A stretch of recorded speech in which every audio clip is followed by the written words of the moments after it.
Hello and welcome to episode 200 of Naija's Geeking Out, your favorite comic book podcast with a Naija twist. Welcome to the bicentennial episode of this illustrious comic book podcast. It's a word. I know. Why do you have to feel the need to show off? Because it's... Oh, sorry, no vex. Okay. Because it's the appropriate word. Because of the word that exists in the English language. Okay, episode 200, Meji, of Naija's Geeking Out. Thank you for joining us. Say that in Yoruba every day. Masoyinbo.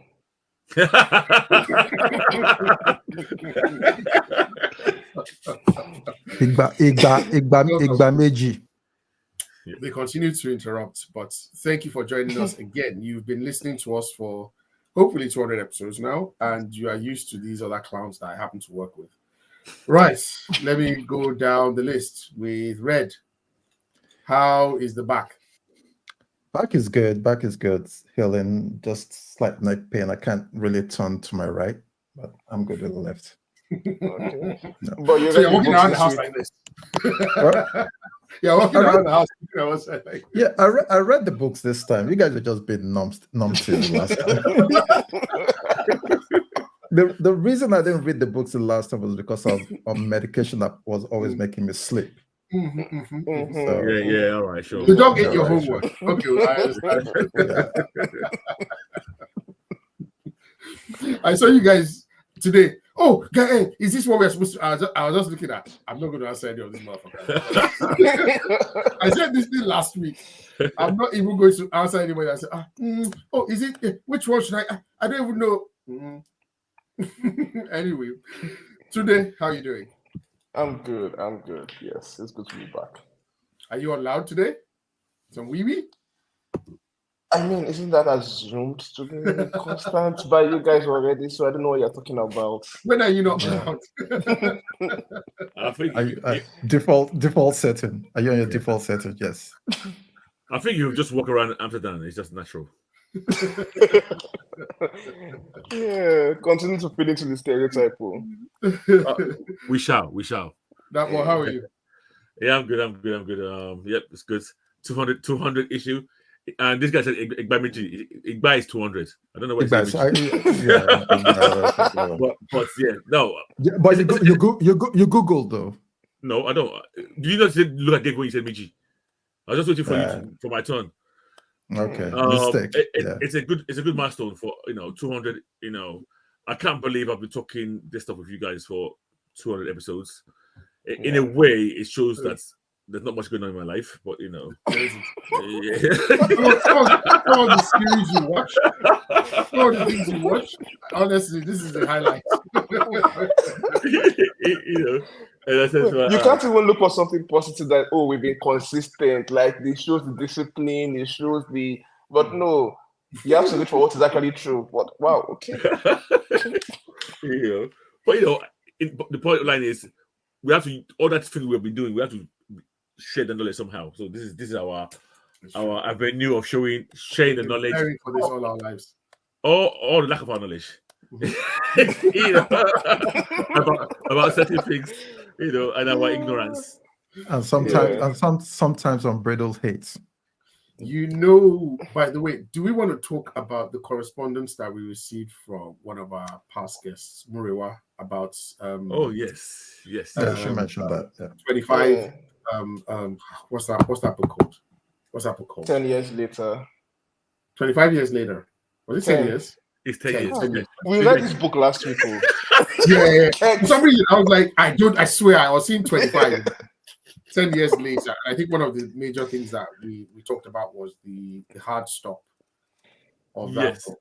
Yes. So that when you received the correspondence, what did we hear from our friend Murewa? Well, it was what's the word? It was done on purpose. They were evoking how these stories were told back in the day to them. So basically, the concept is back in those days, your parents would tell you these folklore stories, and they'll purposely leave you hanging, wanting more, wanting to come back for more, and that was their plan, their intention from the get-go. So in a way, Our reaction was exactly what they wanted. Yeah. For people that actually read it. Yes. Oh yeah, like who had excuses that did not hold water. You have the book is actually you have 10 years, not 10 years later. Okay, you have 10 years. You have 10 years more. Surely. All of you got No, it you wrong. have 10 years. Oh, you have 10 years. Okay, cool. So so we had a very visceral reaction to what happened next. We were all stop. I did not even believe it was a one-off. I was confused, but it is, and so it was meant to be left as an open book, everybody can. I in a way I feel manipulated by Dotun and Mamo. They played me like a flute. Okay, but so that was good, and they were quite complimentary to our feedback. So like more than we deserve, but no, more than you deserve. Much appreciated, guys. Please, before and that we're going to it again. Yes, please continue to send us your work, and we'll have a first pass here and review, and we'd love to get your stuff always. Indeed. And if there are any other writers that want us to review their work, yes, Mamode, always let us know. Always let us know. Guzel, our usual suspects. Okay, let's jump into the episode. Right. Okay. Last week we lost another one. This one hit really close. John Cassaday, artist for Captain America, Astonishing X-Men. I think he did Spawn as well. He's done, I think, Avengers. What else has John Cassaday done? The best book in the market. Help me. What? Planetary. That's what that was talking about. Kex, what's wrong with you today? No, he knows. He knows. I'm sorry. That's listen. I don't want to speak ill of the dead. Astonishing. Let's go. Astonishing X-Men. Astonishing X-Men. That's Return of Colossus. No, but I didn't say that. Return of Colossus. Captain America. Yes. Okay. Captain America. Yeah. I Am Legend. He won an Eisner Award for I Am Legend. As well. Yeah. Okay. But John Cassaday passed away at 52 last week, like to the day, on the 9th of September. Really good artist. I know we have some people there who are not big fans of his style. I mean, we get into it all the time with Kay on the group, but what is undeniable is that he had talent, and he's the face of some of the greatest, like some of the great comic books that we know, and comic book story arcs that we know. So our thoughts go out to his family, and so I just like to put that out there that he's like in my top 3 all-time favorite artists, and I'm always waxing lyrical. And anytime we talk about artists, I'm always he's the name I always put forward instantly. I just like his clean, crisp art, and then it just. I mean, I'm looking at his art right now. I just loved it, and the fact that we're not going to see any more of this, any more new one, is kind of a bit sad to me. I mean, the guy's a young guy. I mean, he's younger than me. Yeah. So it's a sad loss for everybody. Sad loss for in the industry, and he's been around for a while as well, and he's done very well. I didn't realize that Mark Waid was the one who introduced him to. No, just put him on, pretty much. Yeah. Put him on his big break. Yeah, he will be missed. He will be missed. Okay, from the passing of one of the greats to the celebration of another. So Batman has officially joined Hollywood Walk of Fame, or will be joining Hollywood Walk of Fame next week, I believe on the 26th is when he'll be inducted onto the Hollywood Walk of Fame. Now, he's the 20th fictional character to join the Hollywood Walk of Fame, so he'll be joining greats like Bugs Bunny, Big Bird, Alvin and the Chipmunks, but he's the first comic book character to actually get there. And so apparently and funny enough, Batman Day is next week as well. So World Batman Day is next week, so it's just a few days. I think it's on the 24th, and then he gets his star on the Hollywood Walk of Fame on the 26th, where DC are hosting like a special event with the CCO. What's his name? Chief Creative Officer. What's that guy's name? Jim Lee. Jim Lee. Yeah, for people at that event. So, yeah. So, what do we guys think? Batman deserving or not deserving of a Hollywood or star on Hollywood Walk of Fame? All hate aside, deserving. I have no problems with it. My only problem is it's coming this late and some characters haven't gotten it before it. Bro, and then you see the list of take what you get, please. Like Simpsons. How would the Simpsons Rugrats be getting Hall of Fame before Superman? Anyway, we move on the big screen. On screen they had a more consistent run. Before who? Sorry, how would who get before who? Rugrats, like Rugrats. Get before who? Batman, Superman, and even before Batman, anyway. I agree. Yeah, even before Batman. Yeah, I agree. No, I agree. I mean, I think that's ridiculous, to be honest. Yeah, I mean, as much as I like to rain on the parade of all the Batman wankers and Batman fanboys. Yes, I'm talking to you, Duke, if you're listening. I think it's well deserved. He's a very popular character, and he's somebody that almost anybody who's not living in some lost tribe in the middle of the Amazon would recognize the character. So I think it's well deserved. Yeah. We can have a debate for another day why certain other characters who are, I think are equally deserving have not had it, but that's for another day. Today is Batman. Kudos to you, Bob Kane. You done well. Can I respectfully say that I don't even think there's any character that is equal to Batman? You don't think what? I don't think there's any character that's equal to Batman. Oh, sorry. I don't think because what are you doing? I know you want to say Superman. I know we want to say Superman, but honestly, Batman has been carrying that house for so long compared to Superman. He has been carrying even Warner Brothers so long. Moving on from this nonsense speak because I don't want to. And then Batman also has Batman has the longest Duro now. No, Duro said the longest running modern day comic book. Detective Comics. No, Action Comics is over 1,000 now. It's longer. I'm saying 2 hours later. They do know That's what they do. Image. Right, sorry guys for that unseemly behavior. We'll probably cut it out between the Batman wanker and the Superman wanker. So let's Batman wanker for talking this nonsense. I'm not, but I respect him. What's next item on the news? Cakes. Not cakes. Sorry, today. You guys have confusion. No, it's cakes. You guys have confusion totally. What's the next item on the news? I've said it twice. Grant Morrison is joining Image. Yeah, how can we hear when you two are shut over each other? Okay, so is that why you're not talking? Okay, so Grant Morrison is joining Image. Now talk. Right. Thank you very much. Thank you very much. So, guys, Grant Morrison is joining Image. Okay. Do we know what he's writing? I have a question. Yes. What was the last thing he wrote for who?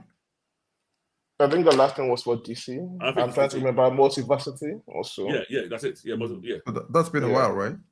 It's been a while. Multiversity was like 2014. Almost 10 years. Also. Yeah, 10 years. Okay. And by the way, I'm not that big a fan of Grant Morrison. I did like Multiversity. I liked the whole. It was a good book. Yeah. Mapping out of the whole DC multiverse concept. I liked it. Yeah. But yeah, I think that's the last time we saw him. But there have been speculations on the book he's going to be writing. I'm not sure if you guys have read Ice Cream Man. No, yeah, I haven't. You have, yeah. So it's most likely going to be Ice Cream Man. Is that a character?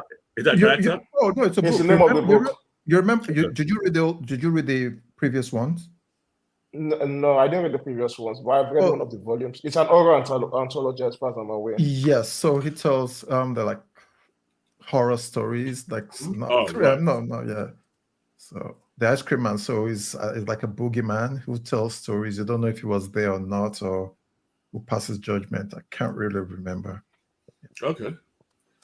So are you guys gonna pick that up? I've read it.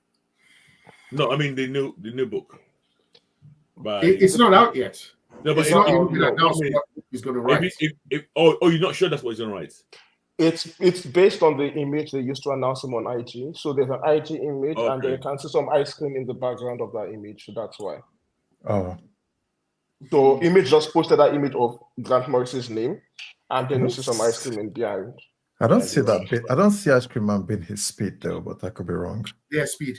He's a What? they. He's a they. Is what? He's a they. He's non-binary. What is it? Yeah, Okay. he's non-binary. Since when? Okay. He's a they. He's like non-binary. Okay, so I don't know. When did he announce this? What? When did he announce this? No, it's been a while now. So I don't know if Ice Cream Man is their speed. Mm. Okay. Yeah, I'm still thinking about, do I like Grant Morrison or not? I respect Grant Morrison, but I don't know if I would not. Very clearly, I would not read a Grant Morrison independent book. I read a Grant Morrison independence book. No. I've not like. But I will not hold my breath for it. He's someone I respect, but I'm not necessarily a big fan of his books. So I would like, yeah, that's it. Yeah, that's it. Okay. My issue with him stems from back to all the way to Invisibles. Is it Invisibles? Invisibles. I think that's what it was called. Which one? The Invisibles. Yeah, by Vertigo, yeah. Yeah, by Vertigo, yeah. And so I don't mind. I love multiversity. I didn't mind a lot of his Justice League work, even though I think it was a bit over the top. But I didn't mind it. But it's no more independent books that I've read. There's always this feeling of I want to be. I should say this. I want to be better than Alan Moore. I want to be the Alan Moore, the new Alan Moore type, and I know because maybe because I know the backgrounds to him, the issues with him and Alan Moore.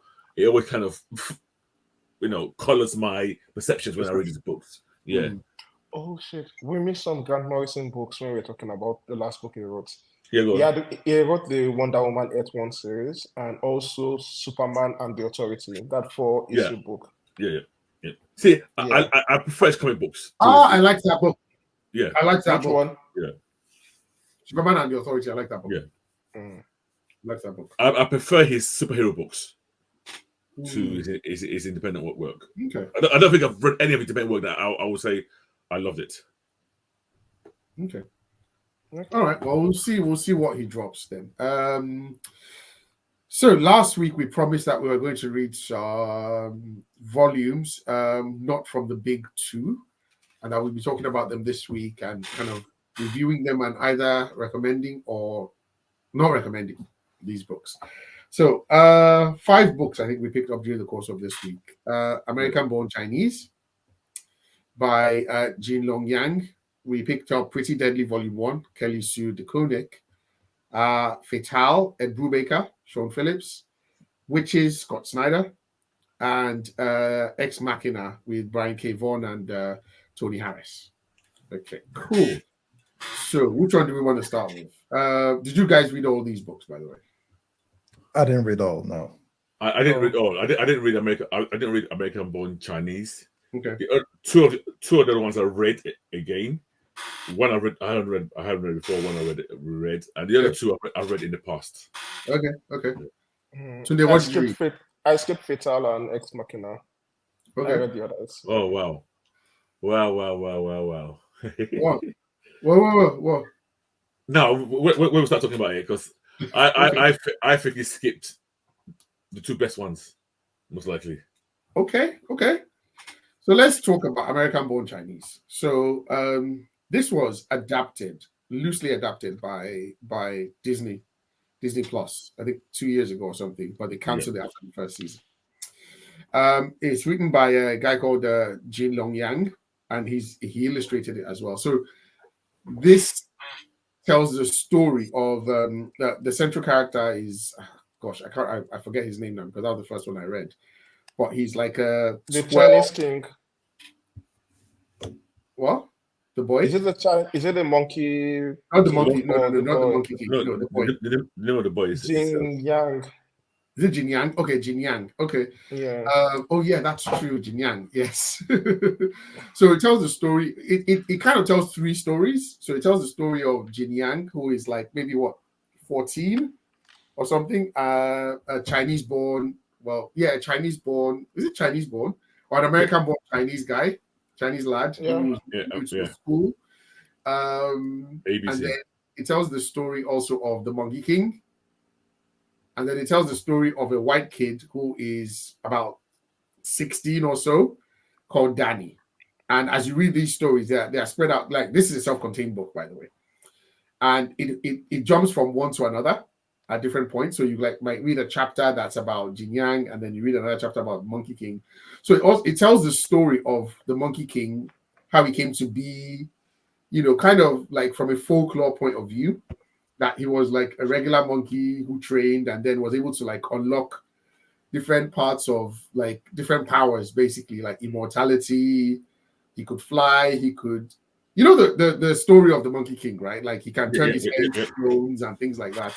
So it told the story of how he came to be such a badass and how he learned humility. Like at some point he becomes super proud, and then the gods he defeats the gods. I don't think it's a story and then the of how gods he now became petition. Okay. Continue. Go on. No, continue. And then the gods petition kind of like their version of the Almighty Creator, basically.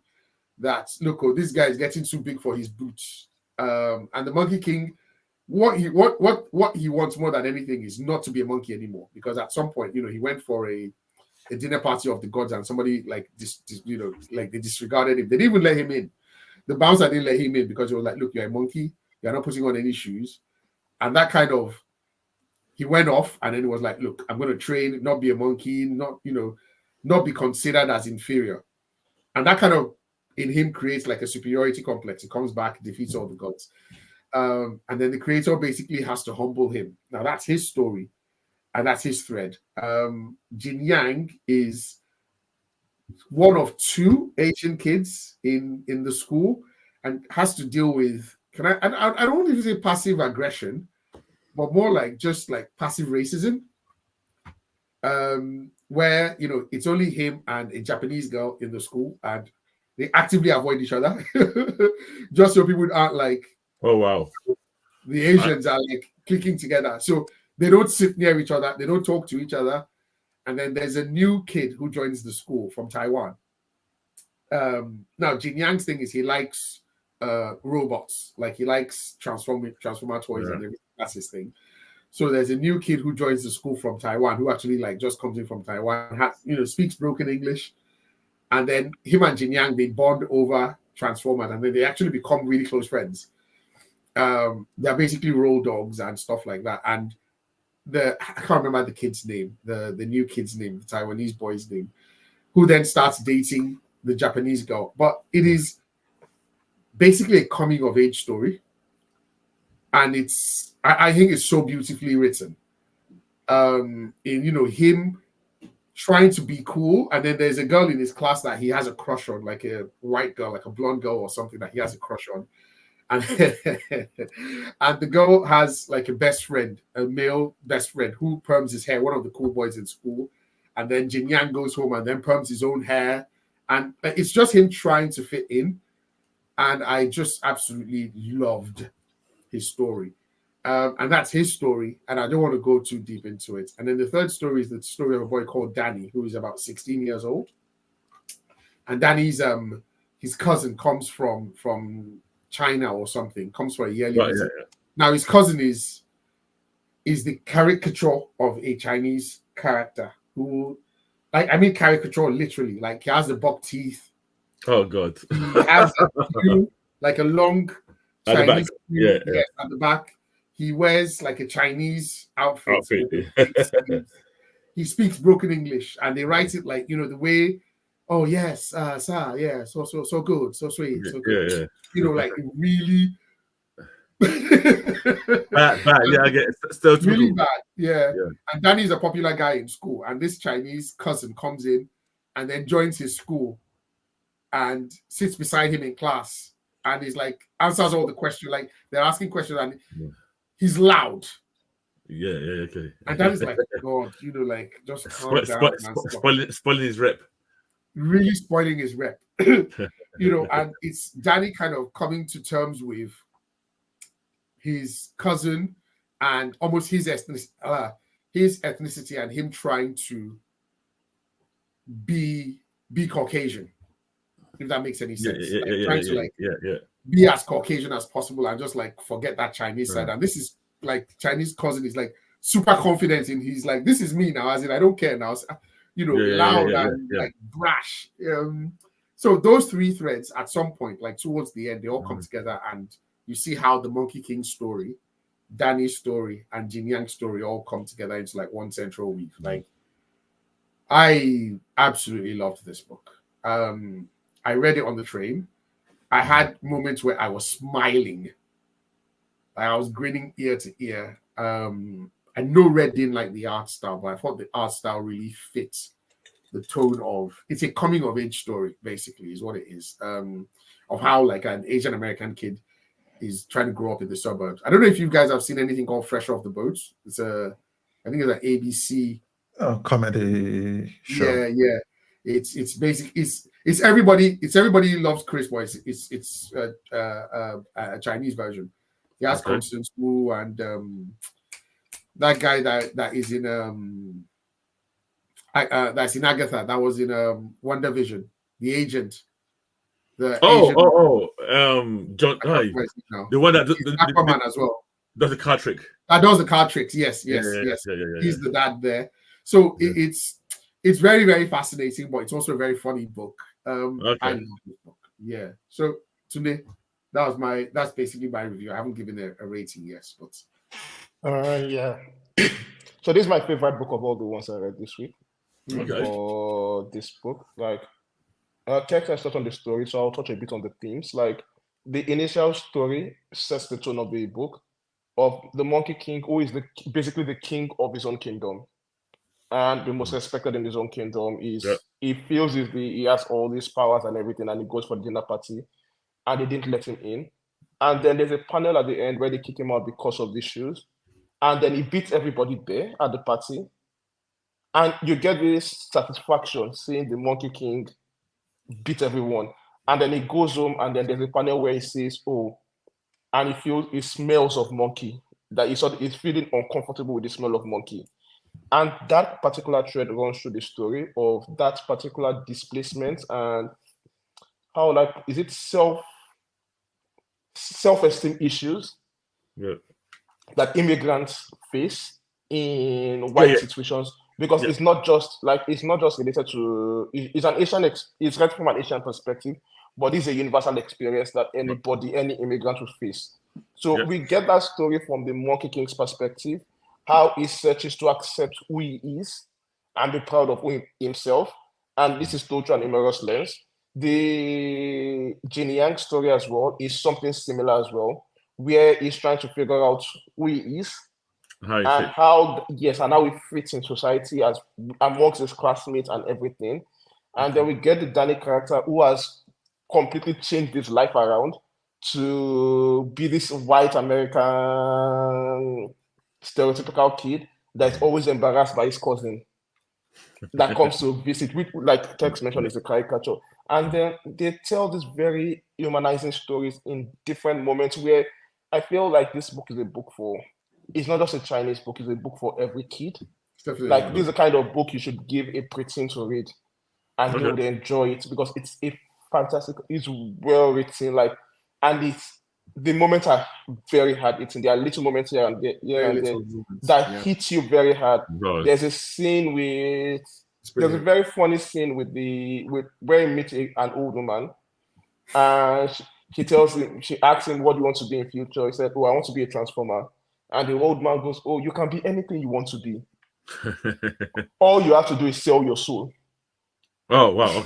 Okay. Exactly. And then this moment comes to play again towards the end, where we see the repercussions of that happening in the book. And so like, even the folklore story of the Monkey King, we see a lot of these moments happening, how the Monkey King, despite being all powerful, because he feels like, oh, if I'm all powerful, if I behave like the other ones, the other gods, I will be respected, I will be accepted into them. If I change my name, maybe I'll become accepted. And it still gets rejected. And then it keeps on this particular cycle of hate between him and the other gods. And even when he meets the all creation God, who says, "No, you're a simple monkey. I made you to be a monkey." It's like Yeah, it hits him so hard, and you can feel this particular story because it's like I said, it's a very human experience, and this is the book that brought this author out. He won several awards for this book. So much so he Okay. went on to he's also the same writer that wrote what's it called, the new Superman books, and tried to do the old. Did you read it? The Kenan Kong Superman books. Yeah, I did. Yeah, Kenan Kong. Yeah. Okay. Yeah, so he is the same author that did that. And I think it was from this work. He also wrote Superman versus the Ku Klux Klan. I think we reviewed that here as well. Yeah, we reviewed that. Yes, correct. We'll read that, Yes. Okay. So it really dives into the experience of an Asian kid growing up in America. And there's and even the kid's experiences, like it felt so real. How the kid dealt with bullies in school. And it wasn't the overt bullies, it was the one where, where a friend, a supposed good guy would tell him, I don't think you should ask that girl out again because what will people think about two of you together? She should be thinking of the kind of people she hangs out with. And you can see what that does to his esteem in the particular. So this is, like I said, this is by far my favorite book in all the three I read for this particular show. Yeah. Okay. There's a story there where Jin Yang. I like this book so much. So there's a bit there where Jin Yang has to ask the girl out on a date, and basically his best friend, the Taiwanese boy, that comes in and they make their friends. So basically becomes friends with the girl, and then almost convinces the girl to give Jin Yang a chance. And then he kind of urges Jin Yang, go and ask her out. I don't follow and talk. Go and ask her out. Go and ask her out. Ask her. And then Jin Yang does, and then she says yes. And then the next panel, you see Jin Yang in bed at night, looking up and just saying, she said yes. She said yes. She just, it's such a real thing. You never thought this person would. And then they go out on a date, and they're in the cinema, and he's like this. His arms are together, and he's like, he wants to put his arms around her. And he's thinking, you see speech, thought bubbles. I'm like, how do I do this? And he smells himself. And I'm like, I think I'm a bit whiffy. And then he goes into the bathroom, and then he puts dishwashing soap, hand soap on his thingy in his armpits so that he smells fresh. And then he goes, and then he puts his arm around her, and then 2 panels later, she leans in, and then he's beaming. And then after the date, she has soap suds on, on her shoulder. Oh, jeez. It is, it's a really feel good book that speaks to, if you've, for example, if you've grown up and you live in a house where, for us Africans, we understand, where our parents or our moms or dads or whatever, they cook spicy food and it smells on your clothes, especially during winter. And you have to go to college or something, and you're like, this is Ayamasi that's smelling on my jackets now, that kind of thing. And then you have to go out. So that is an element almost of the Monkey King. He doesn't smell it because he's with his monkeys. We're all monkeys, yeah. But when he tries to go to the party, they say, dude, you even smell like monkey. And then when he goes back, he's like, this, you know what? From today, I want everybody to start wearing, all the monkeys to start wearing shoes. They're like, boss, why? It's a real, it's a really good book about self-image, self-esteem, and kind of almost accepting yourself, and I definitely think it's worth a read. To score this out of 5 star, I am going to give this book a 4.3.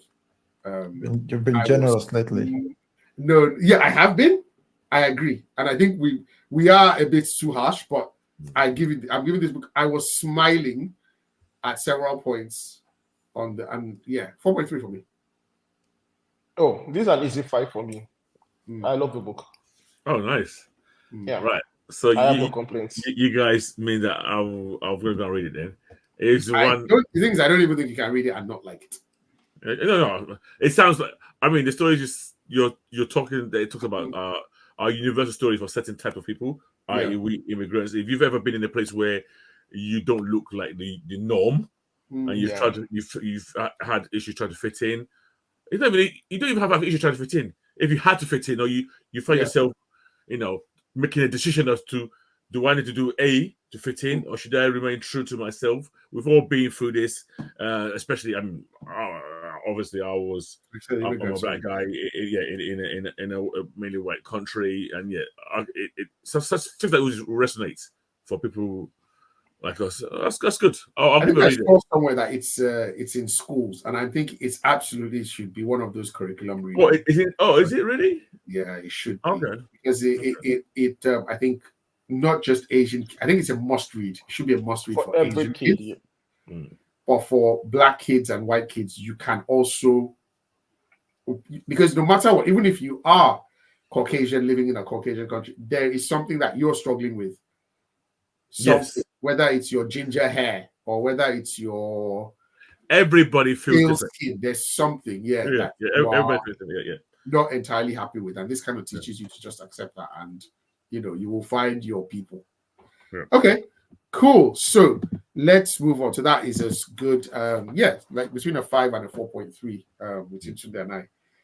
Pretty Deadly, Volume 1. Anybody read this one? I did. I did. I actually read it before. Okay. So who wants to take this one then? I feel like I've been on and on and on. Okay, that one. Go on. Okay, so I read it. So basically, this. When I started reading it seemed very complicated, but in the long run, it's not complicated, really and truly. It basically boils down, and let me get this straight. So there is a man who had a girlfriend, a wife that he loved so much, and he loved her too much. Well, she's very pretty. He kind of hyped her up a lot. So people were all his friends were looking at her. He felt they were coveting her. And then in an extreme peak of jealousy, he kind of locks her away in this almost like a tower place, so that nobody can get to her. Only he can worship her, whatever. Yeah. But this is like you've imprisoned this woman, so she's not in a happy place. She wants to die basically, so she kind of calls out to death. Yeah. To come and take her, and death actually obliges. Comes to take her, but she has a baby at this time, which is kind of let me get this right. So the death takes both the girl and the baby. Actually, sorry, takes the baby, takes them both away, and they're living in Deathland. Yeah, in a way. No, go on. I think she and Death fall in love. They have a baby together. No. I think he read that. I don't think they fell in love. The baby dies. They fall in love. The baby dies. No, she dies. She dies. The death takes the baby to hell. Yeah. So my question is, that baby. Yeah. I wasn't sure who the dad was. I think it was Fox. The lady with the skull tattoo. Yes. Yeah. With the skull face is the daughter of Death, and that woman that died.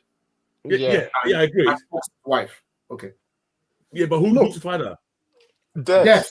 No. I read that because I had to go back twice. Guys, it's Death. That's his death. It's Death. I thought it was Fox, but Death raised her. That's how I read it. That's how I read it. No, it is Death. The only claim Death has to be Fox has to. Yeah, the only claim Fox made to the daughter was that this is the husband of our child, of our mother, the only living relative of this girl. So the girl should be with me. Yeah. So it never claimed to be her father. He's not her father. Okay. Yeah. So I totally thought Fox was the dad. That's why the Death girl has those powers. Yeah, but seriously, if you go to Deathland, that could also explain all of that. That's okay. Anyway, let's move beyond that. Let's move on from that. Yeah. They go and now also, what's his name? The dad, the Mason. Oh yeah, Fox was also the Mason. Obviously, it's an mission to. Now he goes to plead to Death for a chance to get back his wife, and Death puts his task before him that go to this river and kill a monster that comes out of the river, and you have a chance. It wasn't even really. To be honest, the deal was a bad deal anyway, from all angles. You're gone. What were the two options again? One, if you don't do the deal, I will let this girl go and she will kill you. She wants to kill you. Yeah. And the guy was like, no, that's what I deserve.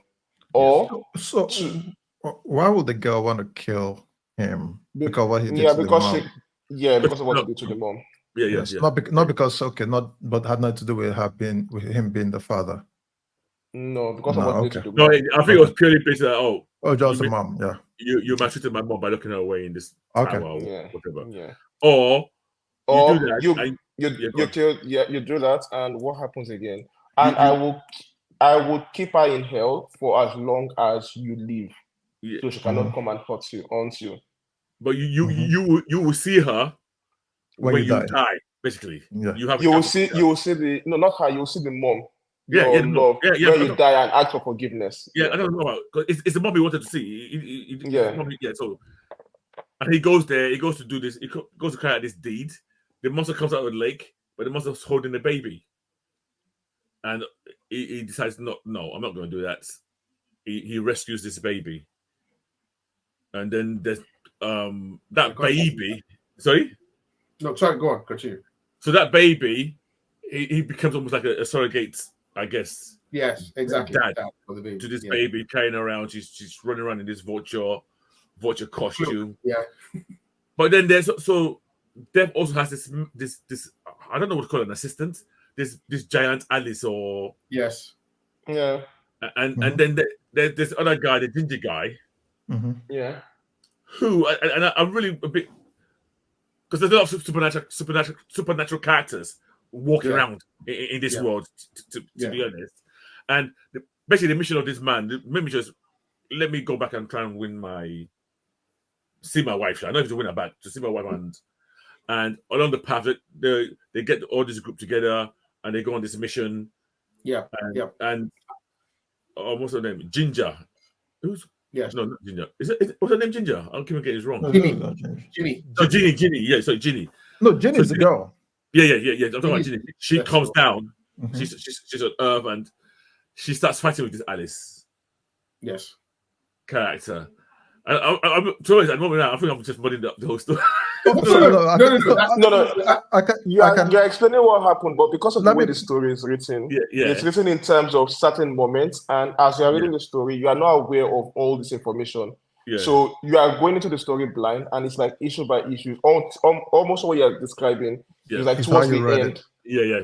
It's towards the end. This is revealed to us. At the beginning, we do not know what's going on. We do not know who Alice is. We do not know who the little girl is. We do not know why they are being chased by death, or why Fox is with this girl, or why even why is it Richard is his name gave the girl the letters. The binder. The binder. She didn't read.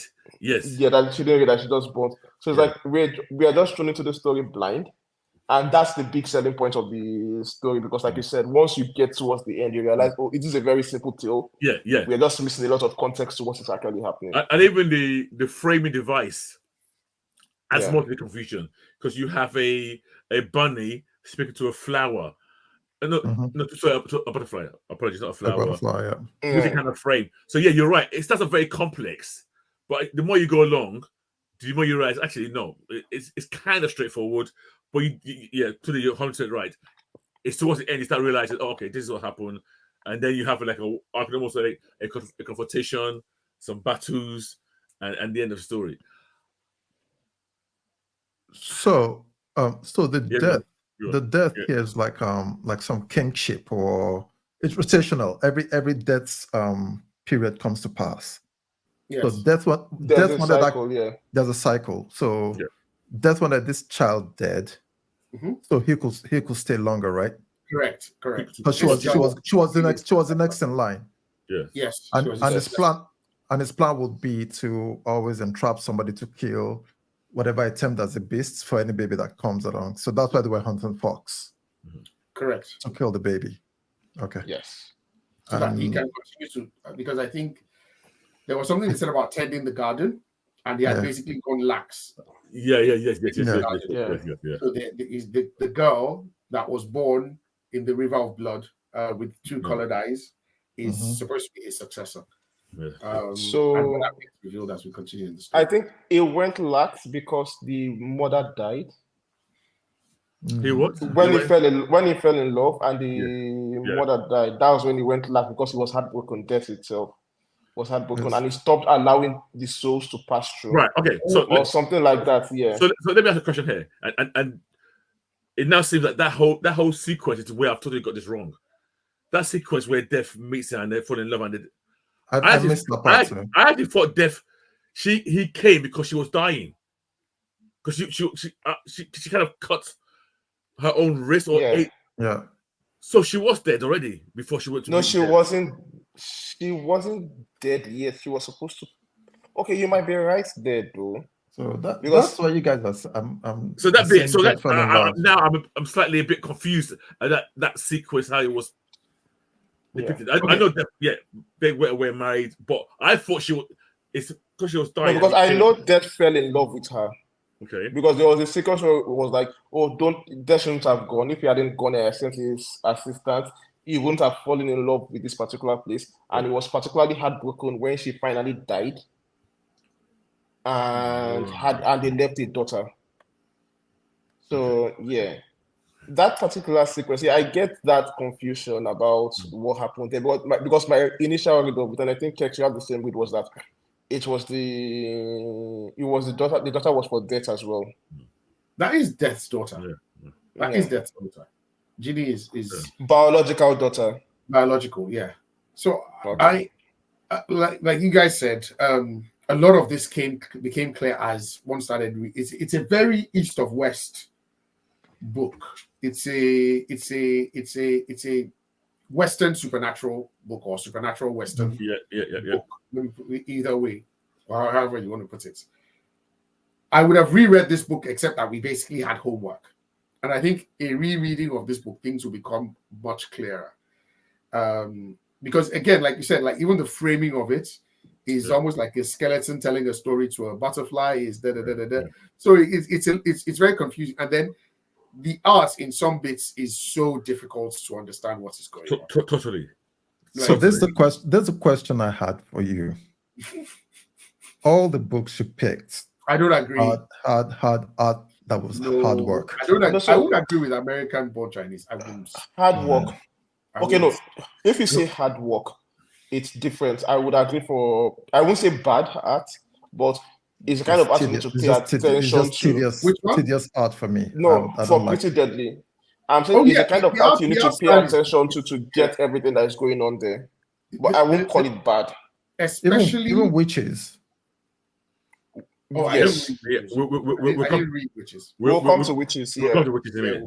I have to agree that you have to really pay attention to the art to kind of work out. You have to zoom in. Yes, thank you. Even when you're fighting.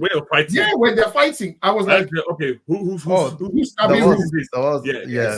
Yeah, the sword fight between Alice and Ginny. Alice and Ginny, Yeah, the sword fight between Ginny and Fox. Alice. I was like, what's going on? I would literally and Fox as well, and then there was throwing knives, and I think there's one scene that almost repeated. It's too that art style is too dynamic for a lot of things that was happening, and in a supernatural context, because when Ginny killed Alice, who is sort of Death's, I won't say herald, but Death's like right hand, enforcer. She turns to butterflies. And I had to look at it again. I was like, wait, did this person actually turn to butterflies? Or because there's a whole butterfly motif going on throughout the whole volume 1. So I'm like, okay, is this real or is this just part of like this person just putting Desgi in the story? And there's also a lot of art in the background as well. There's a foreground that's going on. Whenever there's a background, you're seeing a lot of different artwork. So it's like, I'm not sure. It feels like a kind of book where there's a lot of story happening at the background as well that we are probably missing by not paying detailed attention to it. And I'll mention one scene as well that really kind of, and that's I read it immediately, and I said, and I read it again when Fox was going with I keep on forgetting the name. I'm going to call her Vulture Girl, and Sissy. Sissy, yeah. And then they were initially I thought they were being bushwhacked. That's what I thought too. But then those people are on the side. Yeah, on the side. And I don't understand that sequence. Why would you do that? That's a bad sequence. Yeah, so I kind of got confused on that. Because 1 minute they were being ambushed, next minute they're riding with these guys, and it turns out like they were all part of the same posse or something from the get-go. Yeah. It's like a bad joke that maybe one of them. Yeah, it does. so I find it a bit weird.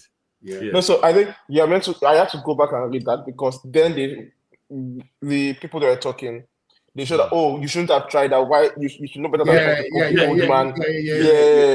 Yeah. And then the guy when you go back and read when Sissy and the old man were talking, it's like Sissy was asking, "Are they all right?" And the old man was like, "Who gives a shit?" So in the first instance, when you're reading through, you think, he's just talking, he doesn't care, and Sissy is just being overly caring about people she doesn't know. Exactly. But when you go back and read it again, you realize, she knows who these people are. Yeah. And that's why she's asking, "Are they all right?" But what I'm saying is the whole sequence. Why would you shoot them? Why would you pretend? Why would they shoot you? Why would they pretend? It was like no, it's like it's a pointless sequence that doesn't really show us anything. It adds confusion. Yeah, it's just there to go. Okay, so there are other ways to make the guy a badass shot.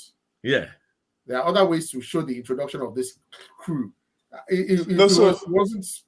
And I think it's because this is the kind of book that demands that level of, because I'm going back at that scene again, and there's a part where it goes, "Show yourself," and the response we get from the guy shooting, the guy shooting, is "Show yourself" to a blind man. Yeah. So that's supposed to establish, they know who this person is, and then the guy was angry that, "I'm gonna, you foolish kind of person," like. Yeah. So I get what she was trying to do. Again, that reaction doesn't make sense to me. It's more confusion than anything. Honestly, it's more confusion than anything. Okay. Yeah. So I mean, overall, and I don't know if we're ready to rate this because I'm going to rate this book. Yeah, I'm ready. There is one sequence of events. Okay, you go. That I quite like, or one event where when they get to hell, there are two sisters or two entities that have been split for one entity, and one is like the night maid, and the day maid. I loved that whole thing, and I was like, up until even when they merged together, and I liked it a lot. Like it's a book that I want to reread. I will reread. I just didn't have the time, to be honest. There's stuff happening in the background that I feel like I can really sink my teeth into, but I just didn't have the time. Sorry, go on. Ratings. If nobody has it. Before we jump into ratings. Didn't want to say something. Go on. Look, the story is trying to do a lot of work on like the themes of like locking women in towers, and even because Fox locked the woman in the tower, even Beth went ahead and did the same thing. So I think that is like a continuous theme in the story. And then like the scene with the black woman and Alice. Alice goes to kill them, and we see the little kid crying and all of that, setting up the what's this thing called, the return of Ginny. I really like that particular sequence because I actually felt the bloody. I felt a bizarre reaction to the old man, to the fat man trying to kill the woman. Yeah, and she cuts him in the eye and all of that. So I think. There's a story that is trying to be too deep for its own good. It's trying to be too Sandman. While being there's a bit of like, I'm going to be this supernatural, but trying to tell this very epic story. So it's like if you are crossing the brutality of East of West, where he shoot and be killed, and then you're now adding a dash of Sandman, but I keep waiting for the supernatural, what's this thing called, the overall theme of the story to emerge, but it doesn't land as much for me. And I think that's exactly my feeling, that there was too much in my view, and I don't think a lot of it was allowed to breathe. And to me, there's a mythos here, and that should be established. but I don't think it was established properly. And if I take the example, I'll take two examples. That black family you're talking about. Yes. Why that scene is very visceral. Them being there seems a bit ad hoc, out of the way, and hang on, you put them in danger. I just didn't really. No, but the woman this was a saying, movie. I would think it was badly edited. Yes. It's a movie. There's a longer cut somewhere. Yeah, I get what you're trying to do, but it was like the scene itself was visual. Isn't that was visual? Isn't that no, but it's the same black woman that was at L. No, not follow them. That when when Sissy was born, that's the same woman. She was the same woman. That's who Fox saved the woman. Fox saved the girl. That's who. No, not from. That's who Fox at the Sea of Blood. She was at the Sea of Blood. Yeah. Okay. So that's what she kept saying. That's what she kept saying. I've been around. The water. I've been around. Right? What do you mean Sea of Blood? You mean the water? Yeah, when Fox goes to rescue when Sissy was born. When Sissy was born, so that was the same black woman that was there. So it's like when she tells Ginny that I've been around for a while, I've always watched you people, and that's how I've survived, by being a scorpion that's just watching. Yeah. So she's referring to. So they're all, and this is an introduction because this is a much wider story. Yeah, these are just setting up. I know the players. But that's my problem. I think it was too. Even the whole that demon from the sea and baby coming out. Yeah, to me it was too random. I didn't feel it's. Oh, okay. You're not supposed to understand it. Going by the logic of the story. That's the issue I have. That is an issue I have. That I don't really get what's going on here. I know, I know, Dev. I get the broad strokes. Yeah, but a lot of the interplay felt, and maybe because of the way you find out after, like even the whole Black Alice when she first came in and started fighting Ginger in that place, everything what's going on here? For me, for a minute, I actually thought Ginger himself was supernatural. He is. He's a dog. You see, that's my problem. At one point, I thought he was. At one point, I thought he wasn't. Because I zoomed in. You thought who was Ginger? I thought it was a supernatural beast. He is. After a while, I wasn't convinced he was. And this is now you're right. Maybe if I read this the second time, third time, I will get it. But I've only read this once. Same. Yeah. And for me, I thought overall it's okay, but I'm not really into. I was not really into it, if I'm being honest. Okay. Yeah. I think it's a good introduction to the world, but I don't know. I was expecting a bit more oomph at the end of the volume 1 that ties it all together in all these themes you are setting up place. But it's just basically the crowning of Sissy as death. Yeah. And then we get to see the ongoing story going forward. So it's like it's a mystery book where from the beginning it's training you that you don't need to know anything that is going on. They will reveal more to you at the end. So that's why I wasn't bothered by the end that I don't know much more about this character. I expect them to be revealed more about them in future. But like for the story itself as a whole, even without all these mythos and everything, I don't know. It just didn't hit as hard for me because it was just Sissy getting that crown, and we didn't really get a resolution on what's his name, on Fox, on Ginny. They just like their story arcs were not Ginny's particularly was not. Yeah, in a way. But I think Fox had died, hadn't he? No, Fox didn't die. He had drowned. Remember that Ginny told him that the only reason you're here is because you drowned. That. Oh yeah, when they went to when they were in hell, when they were in the hellscape, where hell and people were shooting at them.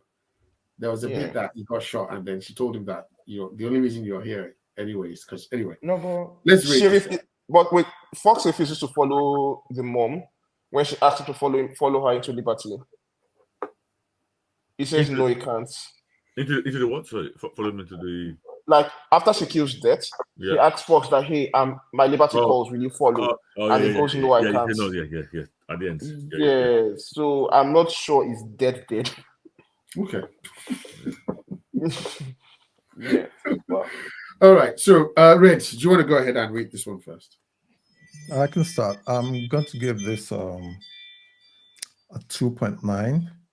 And I like what they're trying to do with it, but unfortunately for them, I've seen East of West handle death, even at the blind man shooting. So there were a lot of things that I felt were lifted, or a lot of concepts that didn't feel new to me and were well done. Which came first? I don't know. I don't know. But it might have come before East of West, or because East of West had a long run. But East of West just kills it in my eyes for me. So it gets a 2.9. Okay. Double. For me, it's a 2.5. If not for you guys here now, I would not even have said I'm going to reread it, because especially with what I just described, plus then the art that I have to keep on expanding to look at, and I totally have no ginger. I had no ginger at the end of it to read the rest of the volumes, if I'm being honest. So I'm going to give it a 2.5. Okay. I would go with some cleaner art, but I get what they are going for, and I always appreciate like different styles of art. That's why we can get that big panel shot of the day made and the night made, and when they're entering, where they show the upside down shot of them entering, and I always appreciate shots like that. But I'll go to 3.5. I like the book. So to your question, East of West started 2013, Pretty Deadly 2014. So it's roughly a year after. Time. Oh, wow. Year after. It's roughly the same time. I won't put them. No. I know. It's not long enough for it to have copied East of West. I enjoyed this book. Again, the art could have been better, but I appreciate different styles. Like that's why I can read a Declan Shelby book and read John Cassaday or something. It suits. It can be frustrating sometimes reading this book, especially given the subject matter. I will give this a 3.4. I enjoyed it. I'm going to read it again, and I'm going to finish the other volumes. It's enough for me to a 3 point. Yeah, it's definitely more than just a pass mark for me. I enjoyed it. Okay. Yeah. Okay. All right. So that is Pretty Deadly, Volume 1, The Shrike by Kelly Sue Decoding. Okay. Should we move to Witches? Witches. Okay. Witches, because it's similar to to this particular book. Okay. Let's go with Witches then. Scott Snyder. Witches, by the way, coming to Prime Video next year. And it is? Okay. Animated. Coming to Prime Video. Animated. Yeah. Oh, okay. Okay. Yes. Okay. It's not too bad a decision, actually, thinking about it. Yeah, okay. Yeah. So this is 6 issues. Yes, 6 issues. Yes, 6 issues. Yeah. This is a very... It's about witches. And, I mean, the whole overall concept on this is basically... But take the intro. Yeah, so I was going to go into it. So the core concept in this book is that you can pledge somebody to these witches and you get your wishes granted in return. Okay, so there's a history of these. There's a history of a town that does this. They would sacrifice somebody or pledge. It's called pledge somebody to these beings or witches that live in trees, live under the ground, and they will come and take that person and they'll grant you long life, I guess, prosperity, all those kind of things. Now, way back in the past, one of the kids they pledged somehow managed to turn the pledge on the parents. So he wasn't taken. Yeah. The parents were taken. And he got you. Okay. Oh, so you need to start with that. Go on. You need to start with how that opening scene was framed. The first 3 pages of the book, we see a woman being swallowed by a tree, begging for help. That somebody save me. And then we see her son just in front of her with a rock. And she's like, oh, okay, use this rock to break this particular tree open and save me. And then the next page, we see the son carrying the rock to smash on the mom's face. Yeah. And he goes, a pledge is a pledge. And that's the opening of the book. Yeah. That's on its own, that's a brilliant cold open to a particular story. Like, you see that scene and you go, okay, no, okay, we are in for it now. So yeah, and that is the kid that escapes, and Okay. he leaves, goes somewhere else, changes his name, and is trying to live his own life away from these. As an adult. Yeah, he grows up. He becomes an adult. Okay. He has children. Okay. But in a way, I'm going to use this phrase. They don't use this phrase. The stink of where it comes from kind of passes down the generations. Oh wow. Okay. So there's a woman who. So there's a man and a woman who have a daughter, and we see that the daughter's getting bullied. The daughter's getting bullied in school by this big, your stereotypical. These are females, like stereotypical. She's really butch looking. Butch. Okay. And they're in the middle of the forest, and she's trying to bully you, and she comes prepared. The bullied came prepared to finally stand up to the bully. She has a knife. Okay. Always like that. She has a knife. Okay. And when the bully's saying, "Oh, she brings out the knife," but the bigger bully brings out a gun. The bigger bully brings out a gun, and then the bigger proceeds to say, "Listen, no, I want you to strip naked. I want you to take that thing you just brought out, shove it up your own, what, and I'm going to film you, and I'm going to spread it." It's really vicious stuff she's talking about. So the girl reacts, and basically, the three things come from the bully. Okay. So, pull her in, and she disappears. Okay. And are people there, or is it just the both of them? No, just in this forest. So nobody sees what's happened. She's also hit by the gun because the bully hits her with a gun and all that stuff. Yeah. Okay. So when she comes to, she goes to tell the story, but she got a head wound. So people thought, she's talking rubbish. The bully must have hit her and then ran away. So they don't. So this girl, she's lost, and they don't find her. There's a story, but they don't believe the story this girl's telling. Okay.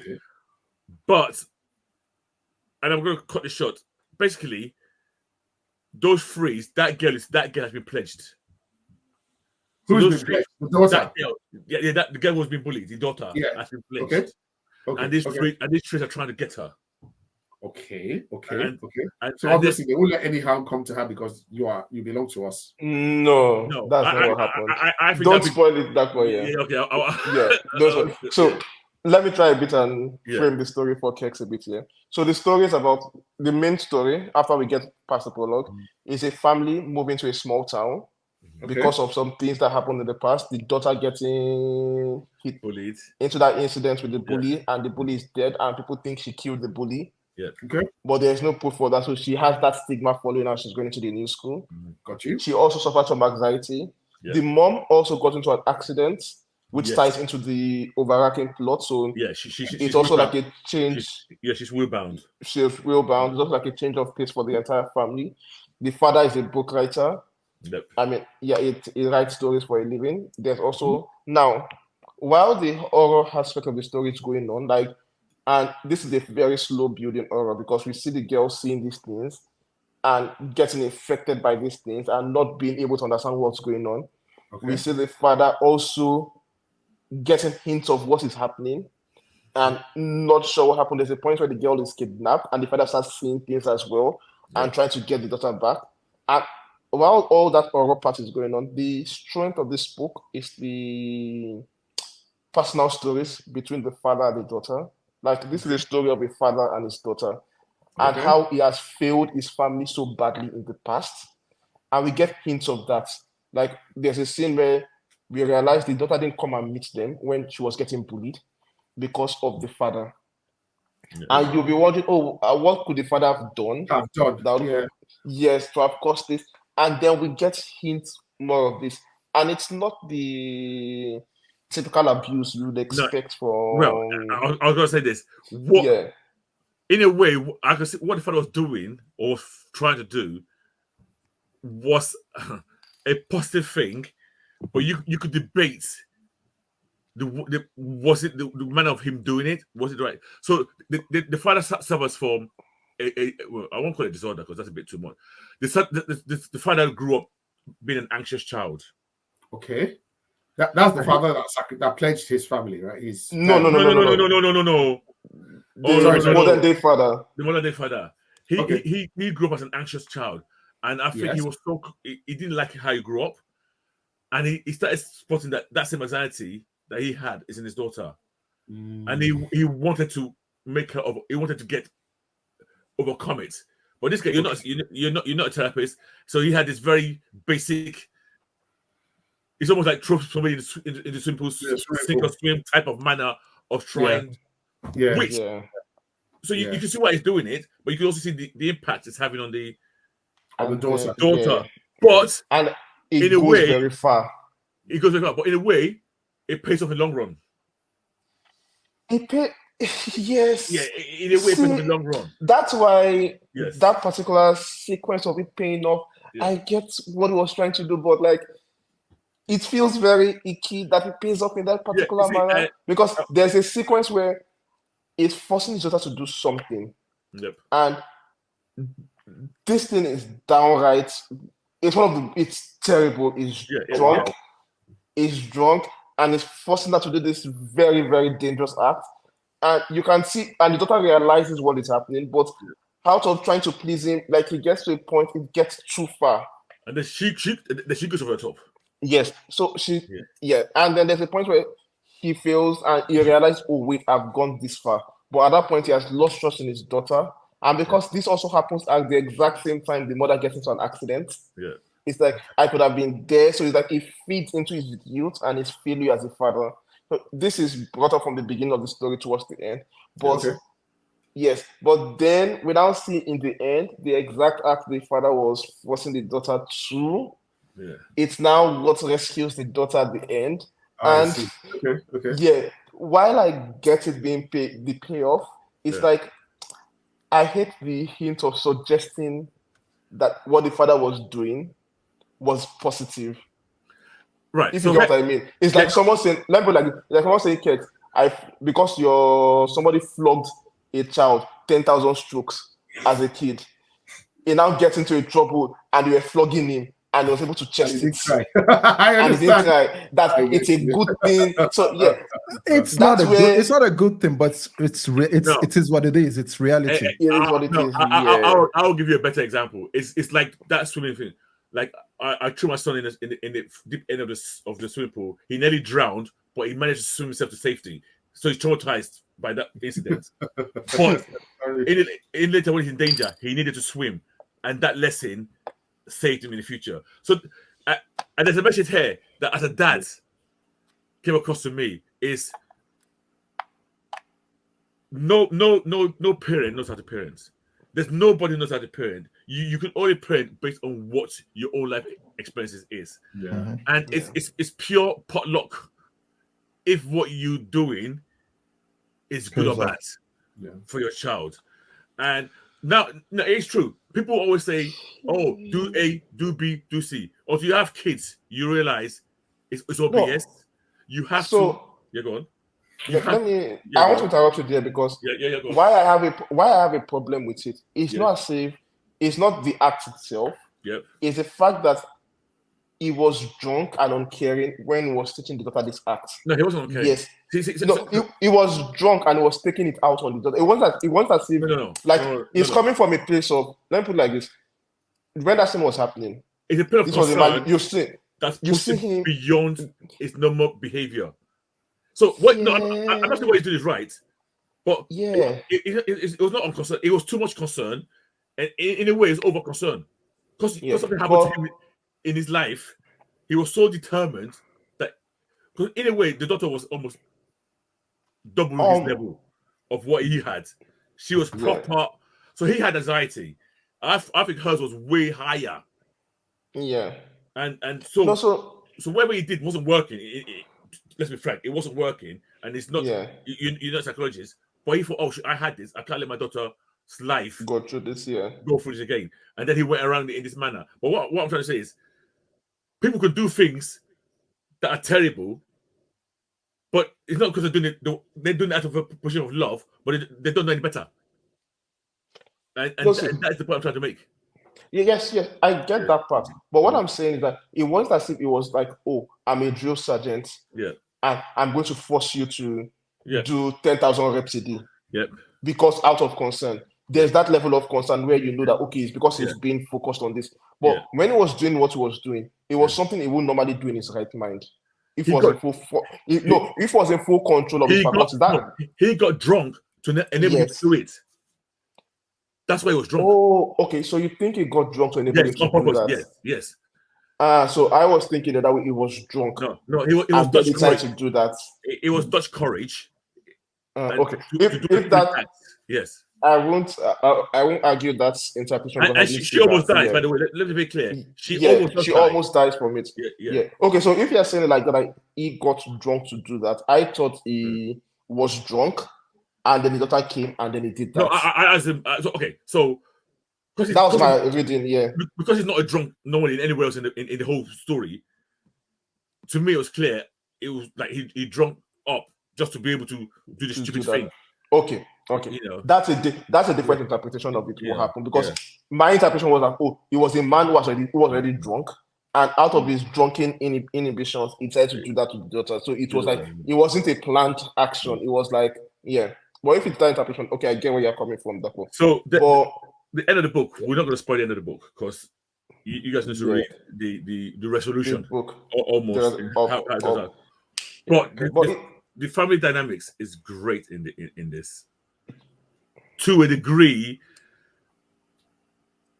what's the phrase I want to use? There's when you have a person faced by adversity, and how to handle it, and then when the daughter was in danger the second time round, this man felt his helplessness. I could feel it, and it's almost his inability to ask for help in a coherent manner. Which, I mean, when you get to the end of the book, you might say, well, actually, no matter what he did, it probably wouldn't have helped anyway.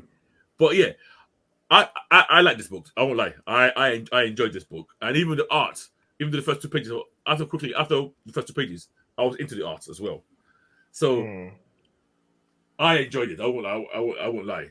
And I'm looking forward to seeing the animated version of it. There's the ending. I think there's something about the ending that Tunde mentioned earlier, but I don't want to talk because we spoil the ending if we say that. And to me, I think it's worth not spoiling the ending of this book for anybody who wants to read it. Yeah. But yeah, I totally enjoyed it. I'm trying to think what else I could say about this book. There's one character in this book that I liked a lot. I first thought he was a douchebag. But I realized he's actually a good friend. You know, when you have those friends. The friend. Yeah. He's a good friend. He's a great friend. But, because normally in the comics, or maybe I was misreading it, initially they came across like the guy was a bit abrasive to his friends. But then I realized, oh, no, this is just really good friends who could say anything to each other type friendship. And and I was quite happy that was a friend he had. Because I just thought it was like a terrible publisher with a writer. Yeah, but they were best friends. Yeah, best friends. And the book, like you could tell that the way the book is written is like I think Scott Snyder was actually projecting his fears about his own child and raising his own child in writing that book. You know, he has like neurosis. Like I think he has ADHD and he has anxiety as well. Oh, no wonder. Scott Snyder. Yeah. Okay. So I was not aware of that. Yeah, so I think it was causing issues between him and Greg Capullo during Batman. For the first issue, he sent 80 pages for the first issue of Batman to Greg Capullo. Because Greg is a very almost a biker kind of character, like a very man's man, very butch, and Scott Snyder is not.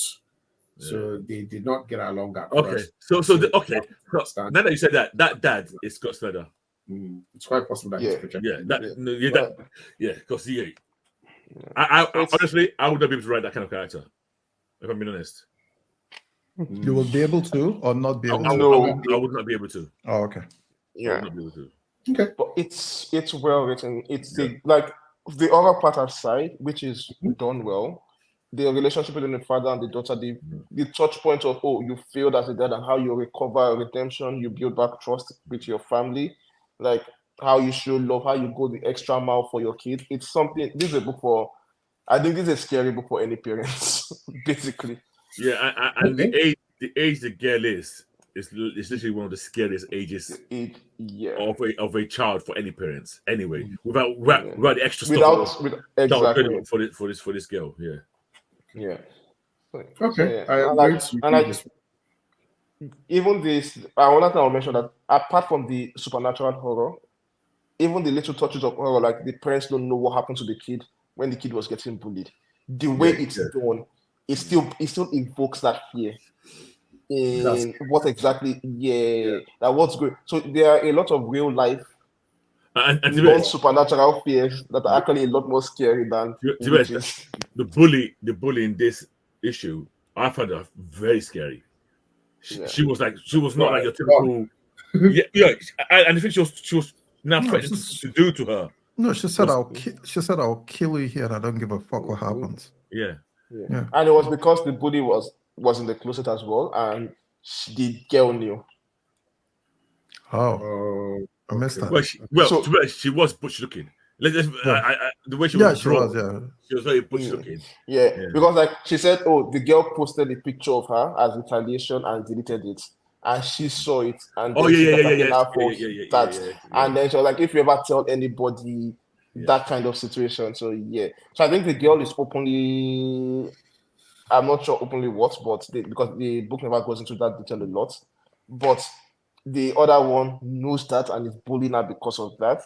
And then it's from the daughter's perspective, like, it's because you are like me, that's why you are doing this to me. So it's like there's that angle going on in the book. And oh wow, it's good. Like there's that aspect going on. This is a book for fathers. Scary. I'll read it. I'll bump it up. So what do we want to rate this one? Let's rate this one. I'm going to give it. I'll go first. I'll give it a 3.6 for me. Okay. Yeah. I'll give it a 3.5. Okay. Red? Give it a 3. I still struggle with the art. Okay. See, this art, I got over it very quickly. The first page I opened it. Oh God. That's all. Would you pledge somebody to the witch if you had that chance? I will pledge you. I was going to ask. No. My simple answer to that question is: do I have to pledge family? I don't think you have to pledge your kid. Then I will pledge somebody. I'll pledge Donald Trump. Easily. I would. I'll go to prison and pledge somebody in prison. A multi-murderer. I'll pledge that. If I can pledge an evil person that I'm convinced is evil, I would pledge that person with no remorse. You won't pledge Sunday. No, so if you say pledge Sunday, no, I wouldn't. If you say pledge check, no, I wouldn't. I will. I will. Because I remember, it's pledge and get any of your wishes come true. Yeah, I know. Yeah, but if it's anybody, there's lots of people you can pledge. That will sleep soundly at night. I can miss sleep for 2 nights after that. Okay, so let's move on. So we have Fatal by Ed Brubaker and Sean Phillips. Did you guys read this? I only read the first 2 issues. So this is like it feels like a noir but horror with horror elements in it. I don't know if the horror elements are just like false flags or if it comes into play heavily. Now, how many did you guys read the book 1 of this, the volume 1 of this? Right. So I did not read this again, but when I opened it, I realized that I've read this before. But I cannot. Immediately I opened it, I've read this before, and my instinctive feeling was, I read it before and I loved it. Okay. But I can't remember. Yeah, exactly. Okay. Fair enough. Red, did you read this? I read it before, but I didn't reread it. Okay, you didn't reread it. No. Do you remember it? Do you remember it? If it wants to start talking about it, once I open it, I remembered it. But once I start talking about it, I'll catch up to speed quickly. Well, I think I only read the first 2. I only got around to reading the first 2. This was basic, like it's a noir story. It's talking about it's the MC is, I can't remember his name now. Can you imagine? But basically, he's an executor to to the estate of his godfather, who had just passed away at the start of this. Like at the start of this book, he's literally standing at a funeral for his godfather, where he meets this lady who, she says that this gentleman's godfather and her grandmother were like lovers and friends for a long time. And then he says, okay, whatever. She's apparently a very attractive woman, and then she walks away. He goes back to the estate and he's attacked by, there's at night two guys come, goons with guns. The girl comes in, rescues him. They drive off in her car, and then they're chased by these bad guys. There's an accident. He loses half a leg, and I think that's kind of the end of the first one. So the second one, this is where the supernatural element comes into play, and there's a flashback, and this is where his godfather is like is a reporter back in the 60s or something, and he's trying to break a case of like police corruption or something like that. Now we now go to one of the cops who has like a side chick. Now that side chick is the grandmother of this girl in the future that gets to meet, and this girl is this lady is a side chick to a corrupt cop who stumbles on what looks like a cult of people. Now this is where it gets muddly, and I can't remember, and I don't know whether, but they're sharing dreams or something of this almost. I don't know. This is where the horror element comes into play, and I think there's cultists and some stuff, devil worshipper type stuff back in the 60s. So I didn't get too far in the second issue, but I'm assuming with it's Ed Brubaker and Sean Phillips, so they're a pretty good combo. So I will be reading this, but Red and today I've kind of they've dropped off temporarily. I don't know that more. I can't rate this yet. No, I think reading 2 books is not enough to it's go not enough.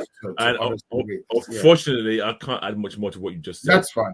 I better remember. I just know the instinctive feeling. Oh yeah, I've read this before, and I know I felt I liked it back then. So I do plan to reread it again, just to jog my memory. So I will have a go at it. So yeah, but unfortunately, I'm going to put a TBC to this one. This is one of the ones that next week I will revert with my findings because I'll read it even more now. I'll read more issues, the volume 1 next week, and then I'll be able to rate it. But the 5th book is Ex Machina, which I don't know. Today, did you read? Oh, sorry, today's dropped off again. Did you read Fatal? No, I didn't at all. Okay, that's fine then. Ex Machina is the 5th book and the final book I'll be talking about today with Brian K. Vaughan and Tony Harris. Did anybody read this one? So again, this one I've read before. Okay. I didn't reread, but this one I remember. Okay. This one, I remember the main broad strokes of this book. Okay. So this I read the first volume. I think it was first 5 stories. Now it's set in real America, real life. Correct. Yes. That's our world as we are. Yes. It tells the story of I can't remember. I'm so bad with names now. I can't remember the guy's Mitchell 100. That's his name. Yes. Yeah. Mitchell 100 is the central character, and we start at the start of the book. He's basically the mayor of New York. That's right. Yes. In the sort of mid 2000s, and then we're led to understand that years ago there was an incident where he's an engineer. He was a city engineer, civil engineer, who stumbled upon an artifact underwater, and this artifact gave him some abilities. Now, this ability is basically he can talk to any machine. Yeah. And it could be electronic, it could be mechanical, but he can tell you what to do. He can tell a car, stop moving, and the car will stop. He can pick a phone from across the room. He can switch on the TV. All he just says is like, TV on, and then, so he can, it's such a cool ability the way they depict it. He can tell a gun not to fire. It's not just electrical, but it is electronic, electrical, mechanical. Like, it's so, like, you can stop a pacemaker. in someone's chest. So after this happens, this is in a world that there are no superheroes. So this is obviously like even weird. He becomes like he becomes a hero. He has a costume, and the thing is also it's like an Iron Man type hero, like an Iron Man type. Yeah, he has a jetpack. Yeah. You know, actually like Iron Man or like the Rocketeer. Like he has a jetpack. He has like a ray gun. And he now has he has like this forge ability now that like when he sleeps he dreams up inventions. He's like, okay, he builds the jetpack, basically the design for the jetpack, and because he's an engineer, of course it's not so difficult for him to build these. And he has like a small crew of like 2 people, like support guys who talk to him over the radio and help him. They're the guys in the desk, basically. So Mitchell 100 becomes like New York's first hero. But what does a hero need for in a country where there are no heroes? Like imagine if in America, where the police are after him because he's a vigilante, despite the fact that he's saving people. They're like, look, he'll be like, hey, I stopped a robbery. Like there's a point where he gets the commissioner of police, like the chief inspector or chief of police, and she's she's attacking him with this stick, this police stick, because obviously he stops guns and everything, and he's like, hey, stop, I'm trying to help you, like I'm a good guy. And she's like, you're a menace, and he's like, look, I stopped the robbery. And you're like, yeah, you stopped a car, but it caused an accident. It caused a pilot that I had an officer who's in a cast and is in hospital who could have lost their life because of, and he's like, I'm just trying to help. So these bits of the story, the superhero bits, are told in flashback because now he's parlayed his fame into political power, and he's now the mayor of New York. So the first volume of this deals with there's a snowstorm in New York, and it's very political. Actually, it's very it is classic. It's almost like dealing with the practicalities of a running mayor with powers. Because sorry, did you want to say something, that one? No. I'm just agreeing with the. It's the first volume is him dealing with a snowstorm and getting enough snow plows out to make it. I remember that. And then there's a serial killer who's going around killing snowplow drivers. That's one of the issues he has to deal with. And then the second is there's an artist who paints a picture of Abraham Lincoln with the words nigger, ER, the hard one, ER, written across.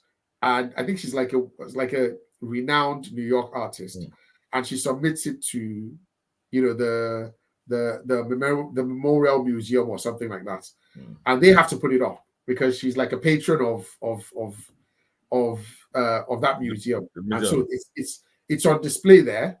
The woman is white. She's a white artist who's painted a picture of Abraham Lincoln, portrait of Abraham Lincoln with the N word written with the hard ER there. So he has to now navigate how someone who has been paid by city funds can do this. Now, unfortunately, you cannot just strip it off because that's called censorship, and that's another problem he has to deal with. So he asks one of his interns to speak to her, who's like an art major, to speak to her and try to convince her. So it's all these like little administrative, bureaucratic things that he has to deal with as a mayor of the. But this is a mayor who has this power as well. So we're between dealing with his life as a bureaucrat and then flashbacks of his time as New York's first and only superhero. So I enjoyed it a lot, to be honest. I almost didn't want to stop at the first volume, but there's about almost 50 issues of this. Yeah, so it's a good read. Yeah. I mean, I remember. Yeah, I didn't read this as it came out. I read it just later. Like you did, and then I blitzed it. So I know I loved it, and I remember the broad strokes. Yeah. And as you're talking, I can see where you were because it gets a bit more. Yeah, it's even a good ability because I'm like it's got me now trying to think of, you know, who has maybe drama, maybe or drama is more like information. Drama from Planet drama information. It's more like information. There's a couple of technopaths. Technopaths are not weirdly enough. Technopaths are not that popular generally, I suppose. Yeah, they're not. Yeah. I think of Jeffers. Jeffers is one. I mean, the closest route, but Cyborg is a cyborg. But Cyborg would be the closest abilities to what this guy could do. Yeah. But yeah, it's not, the thing about this book that I liked is the way it was presented reminds me of whenever I start thinking about what have you got powers. Yeah. It's possibility of using powers in a world where nobody else has it. Where in your normal world, what would you do? Would you hide it? Okay, you got the ability to teleport. Yeah. What do you do? Do you want the world to know? How will you teleport without people finding out? So there's also kind of things that and this guy's the mayor, so he has this extra issue of actually I'm sorry about these people. I'm a man in power anyway, and I've got an extra power on top of it. He's not allowed to use it in public anymore because the chief of police has said, or the commissioner of police has said, look, when you were a vigilante, that was illegal. Yeah. Now it's even double frowned upon. Like it could tank your career. I don't want to see you using this. Yeah. It's a double-edged. It's two facets. Let me not say double-edged sword. Oh, that was something that you said that. What would you do if you had powers? Yeah. In this world, this reality, our world that is there, he stops the second tower from blowing up during 9/11. Oh, I remember that. Yes. Yes. So the first tower goes down, but he stops the second one. During 9/11. So there are people who are indebted to him, basically. Like you stopped a major tragedy. Where 9/11 was actually a few days ago. But yeah, I enjoyed this book thus far. For volume 1, I'm going to rate it. I'm going to rate it a 4. It's a little generous, but it's how much I enjoy the premise, and I'm looking forward to what else is going to come about, because it's not a straight superhero story. No, it's not. I actually personally think, and I'm trying to remember what other books of these guys I've read, and I know I've read others. This is like my favorites from him. And I'll do quickly. But I'll just quickly give you my rating. I would actually go. I remember the good feelings I had for this. I actually went and remember when I bought this. Actually, when I read this, I had to go and buy. I had to go and buy them. So I didn't. You bought it? Yeah, I had to go and buy them. and when I saw this on your list, oh god, these books are somewhere in my shed somewhere. So yes, I will give this easily a 4.2 for me. I really enjoyed it. It's really book. good. Yeah. Sorry. So I apologize. Yeah, go on. Why the Last Man? Yes. Which we've rated. Yeah. Pride of Baghdad, which I think I recommended. I don't think I've read that. Saga, not a big fan of Saga. Yeah, same here, not a big fan. Yeah, and a book that we read, rated, and watched the series, Paper Girls. Yeah, Paper Girls. Yeah. With Cliff Chang. Yeah. So definitely. Today, did you read Ex Machina? No, I didn't. Okay. You should read it. Yeah. You should read it. I've added it to my TBR. I listened to your discussion. Yeah, it's up the kind of book I would like. Yeah, and looking at the list of his books. Yeah. Why the Last Man? Why the Last Man? Provoking books. Yeah, it's like it's not just straight action. It's there's not superhero, but there's an extraordinary element to it. But there's also a very reality based. Paper Girls was a story of a bunch of girls coming of age, but in the backdrop of this invasion by aliens. Yeah. Why the Last Man had not the pandemic, but you know what I mean. Well, a sexual pandemic, a gender-based pandemic. Yeah. And in the midst of it, there was this guy just trying to live his life, and then who turns out to be, almost the last chance for the species. It's weird. The guy is not that prolific in my view, but he does write good stuff. Even his Marvel stuff, I remember his Runaways. Was a favorite of mine for ages. Yeah. Very good. Yeah, it was really good. So I said 4. Yeah, so I'm going to give this a 4. So definitely that will give it a 4.2. Right, so we're winding down to the end of episode 200. Next week, we will be giving you guys our review of Agatha All Along, which drops September 18th. Dabo and I have a bet, just to remind you guys, a shut the fuck up bet. This is what we call these, where what were the terms? I will put the terms in let's put the terms in our yes. Please let's remind ourselves of the terms, because I don't want you to cheat. And all right. Okay. No, I think that Cassaday was going to be the best rated Marvel TV show. Yes, the highest rated Marvel. No, I said the best rated or most viewed. Okay. By either metric, you lose. Listen, I'm not even going to argue that. I'm not going to argue that. Either way, you will lose.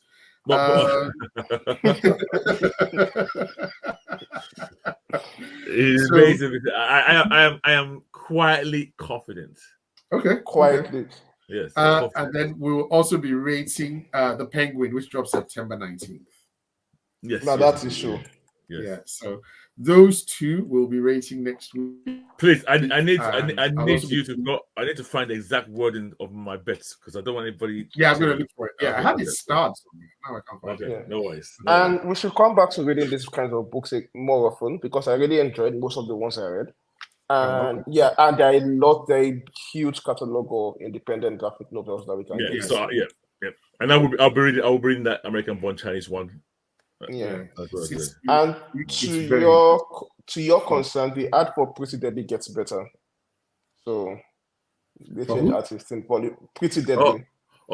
Deadly. Okay. For volume 2. I think it was read that. Yeah. Okay. Yeah. All right, guys. So remember to rate, like, subscribe. Thank you for listening to episode 200 of Naija's Geeking Out podcast. So remember to rate, like, subscribe, please. Naija's Geeking Out podcast on our Twitter, Instagram, Facebook, and now on TikTok, I believe. Yeah. Yes. Yes. We have an effective account manager. Yes, at last. It's been a while. Yeah, it's been a challenge, guys. It really has. So yeah, Tunde, over to you. Yeah, good night, guys. See you guys next week. And check out our channels. We have someone that's actually posting content on a regular basis now. Yes. So you can expect some interesting content from us now. So yeah. And any books you guys think we should read, let us know. Exactly, yes. I'm not even going to respond to these barbs. But yeah, guys, thanks for listening. It's 200 episodes. We appreciate you guys for being with us for so long. Listen to us, waddle on about nothing. And hopefully you'll be here when we're doing it on our 400 and our 500 and 600 episodes. Thanks for listening, and we'll see you later.